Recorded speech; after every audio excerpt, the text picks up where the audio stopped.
Alors, le avant, quand on voit mon visage, c'était le néant. C'est parti des gens qui disaient I'm sorry, I'm not speaking English. I can't help you. Et les conversations s'arrêtaient là. Je me suis mis à complexer de plus en plus. Je n'osais plus du tout parler anglais. Sur la vingtaine de personnes, je suis la seule qui a levé la main et qui a dit bah oui, moi, parce que je comprends pas l'anglais. Je suis pas bien sentie, je me suis dit ah ouais non mais quand même là faut que je fasse quelque chose, c'est pas possible quoi. Je me suis offert pour mon anniversaire 10 jours à Londres. Mon objectif vraiment c'était juste de parler. J'ai réussi à me débrouiller et du coup j'ai passé 10 super jours, mais j'ai fait tout en anglais. J'ai créé des groupes WhatsApp avec ma famille exclusivement en anglais. Ma fille m'a dit ça y est, on peut parler en français maintenant. J'avais des trucs à dire, mais j'en avais tellement marre, j'ai attendu que tu rentres. Eh bien, Karen, merci d'être là aujourd'hui. Je suis trop contente de t'accueillir dans cette nouvelle vidéo parce que tu vas nous partager des pépites sur comment tu as fait pour débloquer ton oral en anglais, comment tu as réussi à surmonter ce fameux blocage. Donc pour commencer, est-ce que tu peux nous dire ton prénom, ton âge, d'où tu viens, voilà, qui es-tu, voilà, comme ça on peut se créer le portrait. Tu es le personnage. C'est ça. Alors moi je m'appelle Karen, j'ai 55 ans. Je viens de Créteil, dans le Val-de-Marne, le 94, pas très loin de Paris. Très bien, parfait. Et est-ce que tu peux nous dire, tout simplement ton parcours avec l'anglais, comment c'était avant? Comment tu te sentais? C'est les choses que tu as testées? Voilà, pour qu'on voit le avant, le passé. Alors le avant, quand on voit mon visage, c'était le néant. Le néant. Le néant. Je n'osais plus du tout parler anglais. Avant, j'aimais bien, il y a très longtemps, quand je dis avant, c'était il y a très longtemps, j'aimais bien parler anglais. Et puis avec le temps, je me suis mis à complexer de plus en plus. Et puis à la fin, je parlais, mais plus du tout, plus un mot. Donc très intéressant, du coup, tu as su parler. Et finalement, avec le temps, avec l'âge, si je peux me permettre. Oui. Avec l'âge, tu as perdu confiance. J'ai perdu confiance, je ne sais pas pourquoi. Puis moins tu pratiques. Et puis à la fin, je me suis dit, mais en fait, tout le monde sait parler anglais sauf moi. Ok. Voilà, ça c'était... Et tu te sentais comment par rapport à ça? Le fait de dire, tout le monde parle sauf moi? Pas bien, pas à l'aise. Avant, j'habitais en province, donc ça allait encore à peu près. Et puis après, j'ai déménagé sur Paris. Et en déménageant sur Paris, forcément, quand tu vis à Paris, que tu te promènes à Paris, tu prends le métro, il y a beaucoup de gens, il y a beaucoup d'étrangers, ils parlent en anglais, ils te posent des questions en anglais. Et je faisais partie des gens qui disaient I'm sorry, I'm not speaking English. I can't help you. Ouais. Et voilà. Et les conversations s'arrêtaient là, quoi. Donc tu te privais d'échanges. Ah oui, complètement, oui. Donc c'est vraiment l'oral qui te bloquait? Oui, c'est vraiment l'oral qui me bloquait. Okay. Ouais, bon, après, j'arrivais quand même à lire. Ouais. Par contre, comprendre, non. Pour moi, c'était laborieux de regarder des séries en anglais. J'essayais, mais j'y arrivais pas. Les informations, c'était pour moi... pas une angoisse, mais presque quoi. Okay. Ça me demandait trop d'efforts. Ouais, c'était pas un plaisir. Voilà. Okay. C'était pas du tout un plaisir. Okay. Alors, vraiment pas quoi. Et du coup, qu'est-ce qui a changé? Qu'est-ce qui s'est passé dans ta vie pour que tu te dises bon, allez, là c'est terminé, on arrête d'être bloqué? Est-ce qu'il y a eu un déclic? Bah oui, il y a eu un déclic. Le fameux déclic. Il y a 2 ans, je suis allée faire une sorte de jeûne dans un centre. Et je me suis retrouvée avec plein de personnes. Et il y avait un cours de cuisine. Et la personne parlait plusieurs langues. Et elle dit en français, avec un accent, est-ce que je peux faire le cours de cuisine uniquement en anglais? Est-ce qu'il y a des gens qui ont besoin que je parle en français aussi? Et sur la vingtaine de personnes, je suis la seule qui a levé la main et qui a dit oui, moi, parce que je ne comprends pas l'anglais.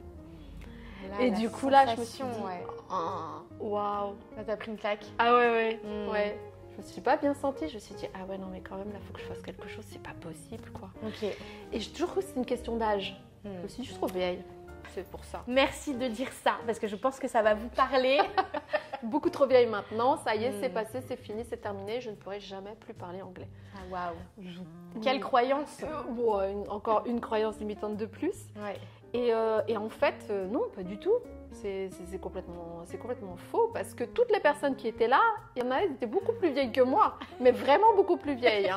J'insiste là-dessus. Elle parlait hyper bien anglais en fait, et parfois elle parlait même 2 ou 3 langues. Donc ça n'a vraiment rien à voir avec l'âge, hein, franchement. Et puis quand je suis rentrée, j'ai commencé à chercher sur internet comment apprendre l'anglais, machin. J'ai commencé à me renseigner dans plein d'endroits, puis après j'ai laissé tomber, et puis après j'ai recommencé. Et puis un jour je suis tombée sur un bouquin. Ah, un fameux livre. Le fameux livre, mon fameux livre. Celui-là. Voilà, celui-là. C'est ça, tu confirmes. Parler anglais en 6 mois, pas en 10 ans. Je me dis, mais qu'est-ce que c'est que ce truc? J'allais te poser la question, qu'est-ce que tu t'es dit quand tu as lu le titre? Je me dis, bon, après on voit tellement de choses. Voilà, je me suis dit, est-ce que c'est du marketing ou pas? Est-ce que c'est vrai? Est-ce que c'est faux? T'as été sceptique mais ouvert d'esprit. Oui, je suis sceptique mais je vais voir. Vu mon niveau, j'avais plus rien à perdre. Hein. Écoute, qu'est-ce que je risque? Ça, j'adore. Tu sais, c'est pour ça qu'on nous appelle l'école de la dernière chance. Hein. Oui, c'est ça. Voilà. C'est exactement ça. J'avais plus rien à perdre. Donc du coup, je suis allée acheter le livre avec plaisir, parce que j'adore. C'est l'occasion d'aller acheter le bouquin. Et puis j'ai commencé à lire et tout, j'ai vu ton nom, ton prénom, j'ai commencé à chercher, je suis tombée sur tes vidéos, je me suis dit, ah punaise, elle a une énergie, mais de dingue. Les vidéos YouTube comme vous regardez là en ce moment. Mais ouais, tu dis, ah ouais, non, mais elle croit vraiment en son truc, en fait, elle fait son truc, ça a l'air de marcher, elle donne plein de conseils, il y a plein de contenus gratuits. Ça, c'est quand même rare. Et après, tu as fait des défis. Oui, les fameux défis, ouais. Et donc, du coup, c'est ça qui t'a J'ai commencé à faire un défi. Ok. Et t'as vu des résultats? Je suis allée allée jusqu'au bout. Wow. J'ai vu des résultats. J'avais entraîné ma sœur là-dedans aussi. Génial. Et du coup, voilà. J'ai t'es lancée dans l'aventure. Ok. J'ai refait un deuxième défi. Ouais. Et après, je me suis dit, puis non, j'ai pas envie. Je suis allée à moitié du deuxième défi. J'ai dit, non, mais je vais m'inscrire carrément. Allez, c'est bon. Donc, tu t'es inscrite au marathon d'anglais. Ouais. Donc, notre programme d'accompagnement sur 6 mois.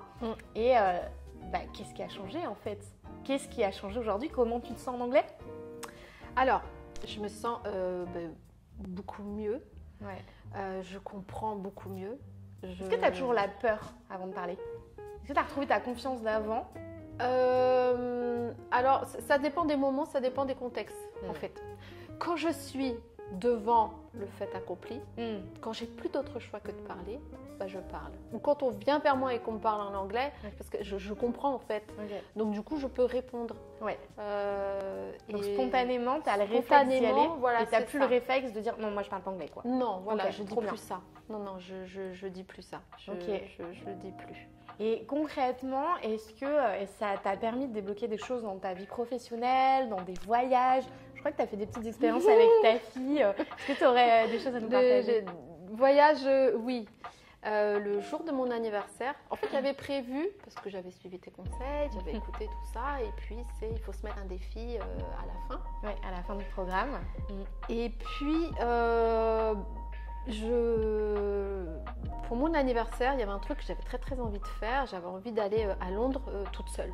Waouh, vraiment. Puis je m'étais dit, je vais me le programmer au mois d'avril. Et puis voilà. Vous êtes nombreuses à faire ça maintenant. Oui. Vous inspirez les unes les autres dans le programme, c'est bien. Oui. Et donc du coup, je suis allée le jour de mon anniversaire, le 5 novembre. Je me suis dit, non mais pourquoi je vais attendre? Tu vois, c'était comme une espèce d'appréhension de se dire, quand j'aurai assez appris, quand j'aurai fait assez de ceci, quand j'aurai fait assez de cela, je le ferai. La voie du perfectionnisme. Exactement, oui. Et du coup, je me suis dit, non mais c'est bon, allez, arrête avec tout ça. Tu parles pas bien, on s'en fout. Tu connais pas le vocabulaire, la grammaire, on s'en fiche. L'important, ton objectif. Mon objectif, vraiment, c'était juste de parler. D'oser y aller, pas parfaitement, pas bien, pas... Je m'en fiche. Je veux juste parler, quoi. Comme tu dis, débloquer cette fameuse mâchoire. Ouais. Du coup, je me suis offert pour mon anniversaire 10 jours à Londres. Voilà. Trop bien. Je me suis forcée, vraiment. J'ai dit, si je le fais, après, j'annule pas. Et ça s'est passé comment? Quand j'ai pris ma valise, quand je suis arrivée, je me suis dit intérieurement, mais Karen, t'as fait quoi là? C'est normal, tous les voyages. Même après 10 ans de voyage, les premiers jours, tu te dis, mais qu'est-ce que je fous là? Oh là là, je me suis dit, non mais de toute façon, je vais pas faire demi-tour. T'es là, tu t'es lancée, t'as fait le plus dur. Voilà, c'est ça, exactement. Ça a été un petit peu dur les premiers jours, parce que les gens parlent anglais très vite. Natifs, quoi. Contexte, oui, voilà, des natifs.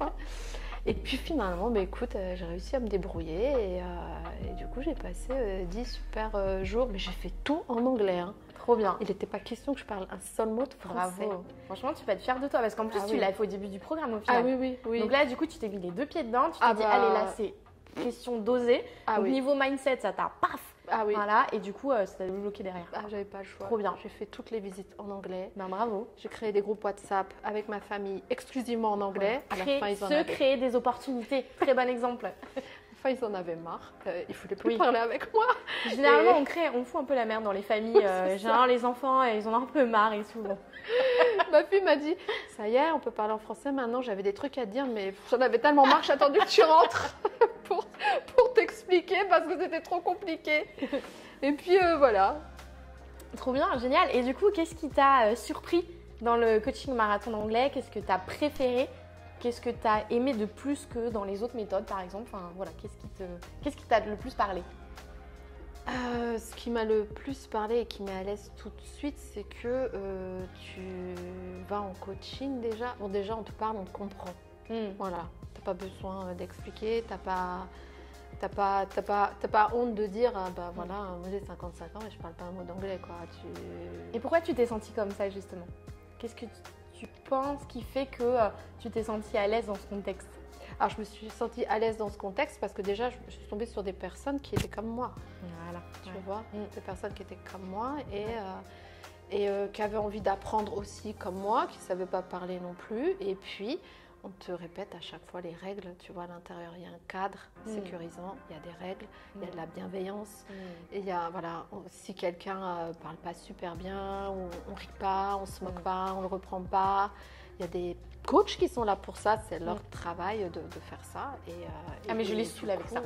On en parlait encore tout à l'heure à Zutella, à dire, mais vraiment, c'est un truc récurrent chez nous, c'est on veut que chaque élève se sente vraiment bien, en sécurité et qu'on trie. Et justement, hier au dîner, parce qu'on s'est vu pour un dîner hier, ça c'est partie exclusive, vous ne voyez pas, on fait des dîners et vous me posiez la question du oui mais les appels de candidature c'est quoi, c'est un truc marketing? Mais non en fait les appels de candidature c'est pas un truc marketing, c'est un vrai appel de candidature et je vous expliquais et vous me disiez oui mais il y a des gens vous prenez tout le monde. Bah non en fait, et justement c'est parce qu'on ne prend pas tout le monde qu'on dit non à des personnes, ça nous arrive régulièrement, pour être sûr de créer un cadre sécurisant pour vous, de ne pas vous sentir jugé ou qu'il y ait une personne qui soit désobligeante, etc. Donc ça, c'est vraiment très important chez nous, quoi. Oui, et ça, c'est vrai. C'est vrai, parce qu'au début, oui. Non, mais il faut faire un entretien et tout ça, puis avec plein de questions et tout. J'ai dit, bon, bah ok. Puis finalement, je ne l'ai pas fait la première fois quand j'ai fait cet entretien. Et après, j'ai rappelé. Et on me dit, ah, mais il faut refaire l'entretien. Je dis, bah, pourquoi? J'ai déjà fait une fois, il n'y a pas besoin. Bon, effectivement, il y avait peut-être, je sais pas, quand même 8 mois qui s'étaient passés entre deux, tu vois. Elle me dit, ah, si, il faut faire. Ah bon, vous êtes sûre? Du coup, ça m'avait un petit peu agacée, pour être honnête. Pourquoi il faut refaire le truc encore? C'est quoi ce truc?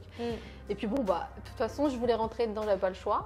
Donc, du coup, j'ai refait. Et puis, effectivement, oui, après, j'ai vu que quand on discute avec les personnes, on est un peu choisi un peu sur les mêmes critères. Je ne veux pas dire qu'on se ressemble tous, mais il y a quand même quelque chose en filigrane de personnes qui ont un peu les mêmes motivations, qui ont un peu... Donc on sent qu'il y a un tri, effectivement.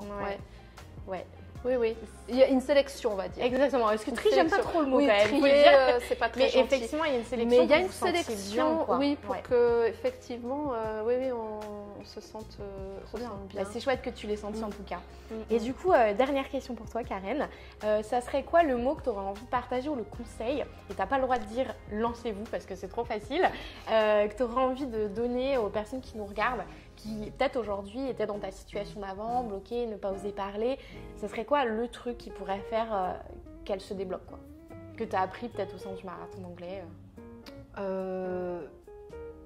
moi, j'ai appris au sein du marathon d'anglais en osant, je ne sais pas comment dire, à un moment donné, il faut juste essayer. Oui, bottage de fesses là. Il faut juste essayer. Je pense que le déclic, ça a vraiment été le défi en fait. Franchement, en pratique en fait, quotidien. Mais oui, parce que c'est un vrai défi.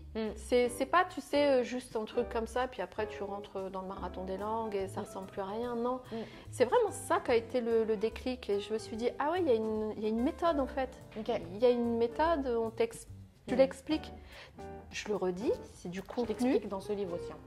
Oui, oui, ben voilà. Déjà, tu lis le livre, après tu fais un défi, c'est encore du contenu. Ouais. C'est rare. C'est du pratico-pratique en fait. C'est du pratico-pratique et Arrêtez c'est de faire rare des exercices. d'avoir autant de contenu gratuit. Vraiment, je l'avais même écrit sur les trucs et tout. J'étais vraiment surprise parce que souvent, tu sais, on te propose des choses et on te... Oui, oui. Et à un moment donné, voilà, on n'a pas sincèrement envie de t'aider à avoir des déblocages, etc. Non, non, non. Que là, oui, rien que déjà avec ça, tu peux te débrouiller. Ouais. Tu vois? Ah ouais. Donc tu dis, ah ouais, si déjà avec ça, je peux me débrouiller. Et ça a vraiment été ça, moi, Trop bien. Mon déclic. Ok.